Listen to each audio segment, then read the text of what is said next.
j'ai pas le sentiment que c'est très très tendu quand même. Ah, On a parfois des départs, on voit des coureurs qui essaient de sauter un peu les trottoirs pour se replacer pour une éventuelle attaque. Non, on a connu des départs plus nerveux. Et puis en plus, je pense qu'en première ligne, on a quand même pas mal d'équipiers de sprinters. Quand vous avez les équipiers de sprinters qui sont en première ligne, ça vous annonce la couleur. D'ailleurs de dire, ça sert à pas grand chose d'attaquer. Ah, c'est parti. On va avoir la réponse tout de suite. Bruno Armirail.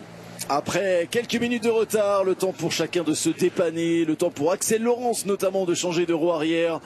Christian Prudhomme lance officiellement cette troisième étape direction Dunkerque aujourd'hui. Une étape destinée aux sprinteurs. Une seule difficulté répertoriée sur la route de cette étape. Une côte classée en 4e catégorie. C'est la côte de Cassel, le mont Cassel qui sera escaladé dans le final. Un sprint intermédiaire. Ce sera du côté d'Isberg, là où se dispute chaque année le célèbre Grand Prix d'Isberg. À la sortie de Valenciennes, direction le nord-ouest et non pas le sud-ouest vers Denain. On va prendre la direction plutôt de l'île de Séclin avant de rejoindre Isberg. Donc on passera tout proche d'Asbrook, de Saint-Omer pour aller chercher Cassel, puis Berg avant l'arrivée à Dunkerque. Et donc une étape destinée aux sprinteurs aujourd'hui. C'est peut-être sur le papier une des étapes les plus faciles de ce Tour de France en termes de dénivelé. Qui fait quoi Jonas Ricard? Ça c'est pas une attaque. Qu'est-ce qu'il fait Jonas Ricard? Il ne va pas avoir froid. Ils vont aller rouler rapidement devant. Non, je pense qu'il a envie de prendre un peu d'avance. Ah, Mohoric, non, c'est pas Lenny, non? Non, mais par contre Mohoric, je vous aurais rejoint sur Mohoric peut-être, mais plus que Lenny Martinez. Ou alors, Ricard, à mon avis, il voulait prendre un peu d'avance pour s'arrêter. La famille, non? Non, pour s'arrêter pour un besoin naturel. Là, il y a trop de spectateurs, donc. Ouais, ça ressemble à Mohoric. Ça ressemble à du Mohoric. Ça ressemble beaucoup à Matej Mohoric. Ça, ce serait intéressant d'avoir un Mohoric, par exemple, à l'avant. Ricard va se relever. Bah oui, Ricard. Non, il va se mettre dans la roue. Et puis, vas-y, mon garçon. Et puis, c'est derrière les autres qui roulent. Jonas Ricard qui va reprendre sa place au sein du peloton. Jonas Ricard comme Sylvain Dillier qui va être mis à contribution aujourd'hui pour son sprinter. Il n'y a donc plus que Matej Mohoric ici à l'image. Seul en tête. Il coince, regardez, il n'a plus que 19 secondes d'avance. Le peloton roule à vive allure et est en train de revenir sur Matej Mohoric. Problème mécanique, Jackie, les petits plateaux. Il des petits plateaux. Ah, là, il y a un vrai problème mécanique, là. Pour serrer la potence. Elmar Reinders, victime d'un ennui. Bon, et ben voilà, c'est parti. Oui. On va passer une belle journée ensemble. On va vous téléviser un entraînement aujourd'hui. Mais par contre, quand on va arriver dans le final, tout le monde va être frais. Ah oui, mais ça c'est jamais bon signe. Et en plus, vent d'eau. Donc ça veut dire que les coureurs qui sont même en 100e position, vent de face, ont les possibilités de remonter. Ça va amener beaucoup de nervosité au sein du peloton. Pour l'instant, la nervosité, elle n'est pas vraiment palpable. J'espère que tout se passera bien. On espère évidemment qu'il n'y aura pas de carton jaune et surtout, on espère qu'il n'y aura pas de chute à Dunkerque. Et là, ça souffle quand même. Ah, ça souffle costaud. Ça souffle. Et regardez, à l'arrière, on a quand même la présence de plusieurs équipiers. De Jonas Vingegaard avec Wout van Aert qui est là, tranquille, Matteo Jorgensen, tranquille, Victor Kampenaerts. Pénard. Son fond. Après, il y a un vent de côté, mais on le sait, on le rappelle, il va y avoir un moment où on va changer légèrement de direction et on va vraiment prendre le vent de face. Je pense qu'on a envie de se rassurer. Du côté de Jonathan Milan, on n'a pas disputé le premier sprint, on était absent des débats également hier. Aujourd'hui, c'est séance de rattrapage, mais un peu plus que cela. Il doit y avoir un petit peu de pression aussi pour Jonathan Milan. Objectif se tester déjà une première fois ici. Alors que regardez de l'autre côté, c'est Mathieu Van Der Poel qui est en train de remonter son sprinter Jasper Philipsen. Le maillot vert qui est là, calé dans la roue de ses équipiers un petit peu plus loin. Mathieu Van Der Poel qui est allé trop vite pour Jasper Philipsen. On l'a perdu là. Il est dans le sillage des Intermarchés Wanty avec Caden Groves. 1 kilomètre. 1 kilomètre avant ce sprint intermédiaire, les coéquipiers de Biniam Girmay qui s'emploient également. Allez, il s'écarte Quinn Simmons, il va laisser la main à Tom Skuins, le champion de Lettonie. 20 points à prendre, 20 points, c'est important. Oh, Consoni là. Consoni Tuns qui jouait des coudes avec Caden Groves et Brian Cocard qui va aller faire son petit sprint aussi. Avec Girmay, avec Turgis. Oh, ça bouscule avec oh là là, Tuns. Oh là, mais ils font Tuns, lui lève là le premier carton. Ouais, c'est parti pour ce sprint intermédiaire, le sprint d'Isberg. Oh, avec le gros travail, c'est Hugo Page. La chute de Jasper Philipsen sur ce sprint intermédiaire d'Isberg. C'est terrible et c'est tombé pour d'autres coureurs également sur le bas-côté là-bas. La chute de Jasper Philipsen, on le disait, il y avait de la tension. Il ne s'était rien passé jusqu'ici. Et c'est Jasper Philipsen. La tête qui a tapé en plus. Hein. Oh là là, oui. Très sévèrement touché. Le vainqueur de la première étape, allez, Jasper Philipsen au sol. C'est terrible. Il s'est fait malheureusement coupé là. Ah ouais, bah là. Et l'épaule. Il est complètement brûlé. Ça frottait depuis le départ de ce sprint intermédiaire. Il y a d'autres coureurs qui sont tombés dans le fossé. Hein. On en a vu qui se sont jetés aussi dans le fossé sur la droite.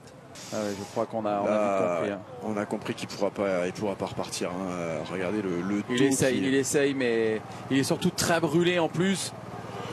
Mais il a tapé la tête. Hein. Pour un sprint intermédiaire. On l'a vu hier, le sprint intermédiaire était chaud. Mais là, ça a été chaud déjà quelques hectomètres avant. Que va-t-il se passer? Parce que là, il n'y a pas de problème. C'est Brian qui doit toucher. Ouais, le 45. Lorenz Rex. Qui se décale complet et qui fauche un petit peu. Il l'a pas fait exprès. Hein. Ah non. J'avoue, j'avais les yeux rivés sur Hugo Page qui faisait un effort incroyable. Et donc pendant ce temps-là, c'est Brian Cocard qui vient toucher Lorenz Rex et qui se décale du coup, Brian Cocard. Et regardez, il y a l'explication de texte là entre un coéquipier Jasper Philipsen et Brian Cocard. Et c'est Jonathan Milan qui est allé chercher les 20 points pendant ce temps-là, qui est allé remporter ce sprint intermédiaire. Paul Penouet qui prend la 2e place. Ouais, c'est officiel. L'abandon de Philipsen.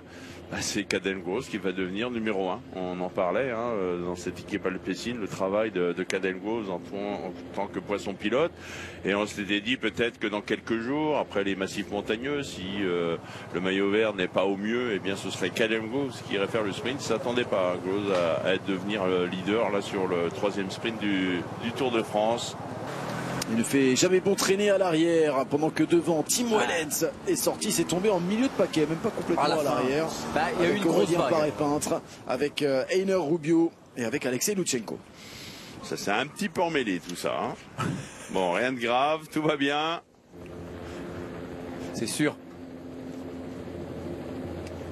Et Tim Wellens. Alors pendant ce temps-là, Tim Wellens est sorti du peloton. Tim Wellens qui est parti seul, là comme ça, à 38 km de l'arrivée. À quoi bon? Pourquoi faire, messieurs? Que fait Tim Wellens à l'attaque à ce moment-là? On l'a dit, il y aura un Grand Prix de la montagne, 1 point à aller chercher. Au classement de la montagne, Tim Wellens est à 2 points. Le leader, son coéquipier Tadej Pogačar, en a 3. Mais le grimpeur, il est quand même pas tout de suite. Le sommet du grimpeur, il est à 30 km 900 de l'arrivée. Il a regardé la carte là. Et il s'est dit j'y vais moi les gars, hein. je vous laisse. Ouais, non, il a demandé l'accord. Il dit vous inquiétez pas, hein, on ne prépare pas une attaque de Tadej Pogačar. C'est moi qui vais aller chercher un petit point là-bas. Il remercie en plus. Merci les gars. Merci les gars. Mais en termes de Grand Prix de la montagne remporté, en termes de grimpeurs passés en première position. En 3e catégorie. Ouais. Même non, en termes de grimpeurs passés en tête tout seul. Mais si ce n'est toi, c'est donc mon frère.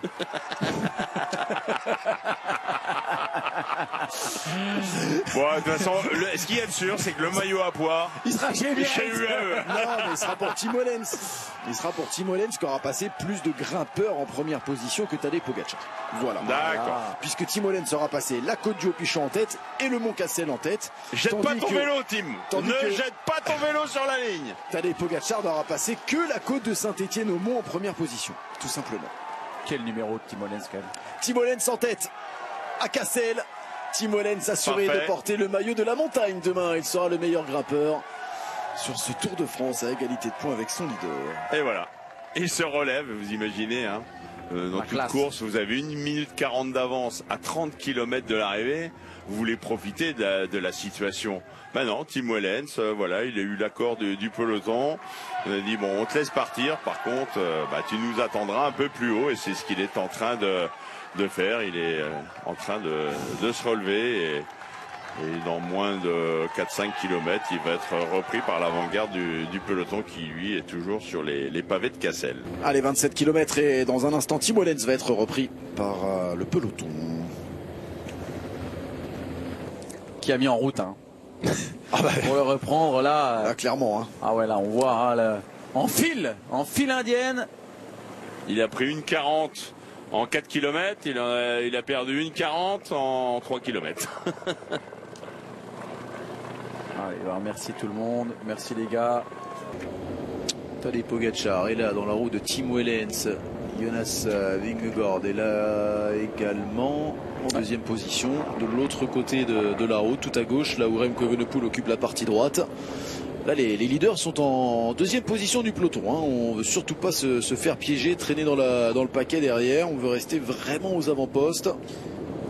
C'est sûr, hein, que si on avait eu le même vent que hier, hein, dans cette belle ligne droite, regardez-moi ça, avec ce petit vent qui serait poussant du sud-ouest, bah, le radar il flasherait là à gauche. Hein.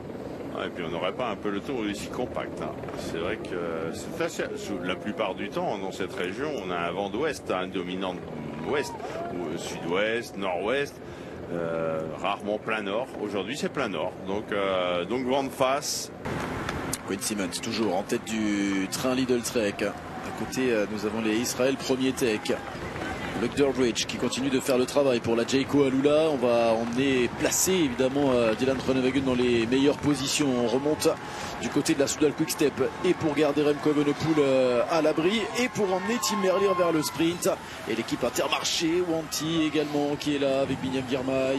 Le nombre de coups d'épaule, j'ai regardé attentivement différentes positions du peloton, le nombre de coups d'épaule qu'il y a eu là en l'espace de moins d'une minute. Et ça va être ainsi. Hein. C'est vrai qu'on aurait préféré pratiquement un vent d'eau, des virages. Quand vous avez des virages, le peloton s'étire et un coureur qui est en 100e position ne peut plus remonter. Là, vent de face, en ligne droite, vous êtes même dernier du peloton. En frottant un petit peu, vous arrivez à remonter et ça amène du danger. Non, vous n'étiez pas à l'écoute de Radio France. Non, je l'ai On laissé. a eu une information énorme. Ah pardon, je l'ai laissé moi. Le prix de la combativité, ça y est. Le jury s'est réuni. Alors d'après vous, Me dites pas qu'ils ont mis Tim Wellens.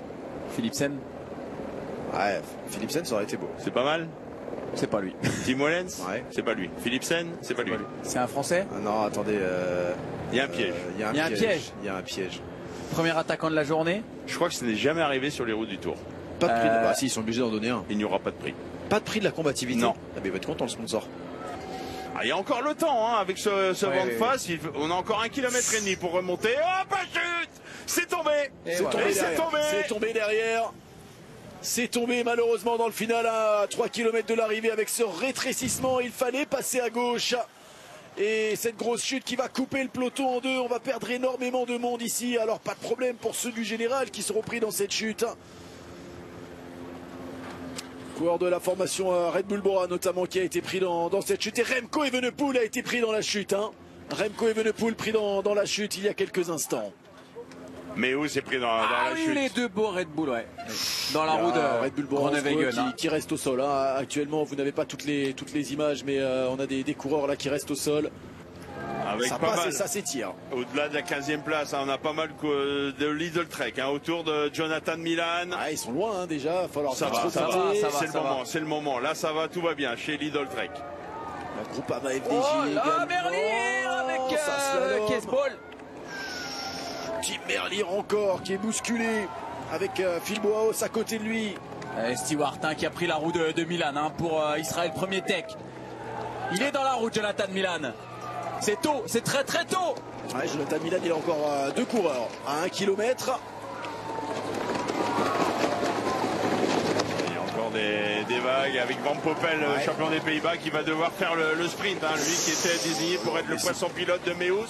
Meus est tombé, c'est Van Poppel qui va y aller. Tim Merlier qui prend le vent pour remonter, Tout pour seul. se placer dans la roue de Jonathan Milan. Il a bousculé, ça a bousculé avec Stewart. C'est Ackerman, c'est pas Stewart. Mathieu Van Der Poel également qui a fait son retour à 700 mètres, le maillot jaune. Il y a Binyam Girmay qui est là, Danny Van Poppel également. Et Jonathan Milan qui va faire son effort dans la roue des pique-niques post-NL. Mathieu Van Der Poel ne fera pas le sprint, Caden Groves lui le fera. Ouais, on a vu le maillot jaune replacer Caden Groves, mais il va être enfermé Caden Groves trop. Oh, une nouvelle chute, encore terrible, le strike là, à moins de 300 mètres de l'arrivée. Jonathan Milan qui lance son sprint. Le champion d'Europe, Tim Merlier, qui est là également. Ça va se jouer entre les deux et pour l'instant c'est Tim Merlier qui a une longueur d'avance. Tim Merlier toujours devant, ou Jonathan Milan jeté de vélo. À la photo finish, Tim Merlier lève le bras. Ça va se jouer un rien entre les deux. Le champion d'Europe et Jonathan Milan au coude à coude sur la ligne. Ils étaient les deux favoris. Qui remporte cette troisième étape? Il va falloir regarder le ralenti attentivement, même si Tim Merlier pense l'avoir gagné. On va peut-être voir avec cette image d'Hélico. Penouette avec Penouette, Coquard. C'est Brian Coquard. Les trois Français. C'est Brian Turgis. Coquard et Anthony Turgis qui sont dans la chute. Il a été propre, Paul. Mais parce qu'il doit faire l'extérieur aussi, Tim Merlier, Jackie. Il y a cette légère courbe à gauche. Milan est à l'intérieur. Et on a l'impression que Merlier est beaucoup plus rapide. Et puis...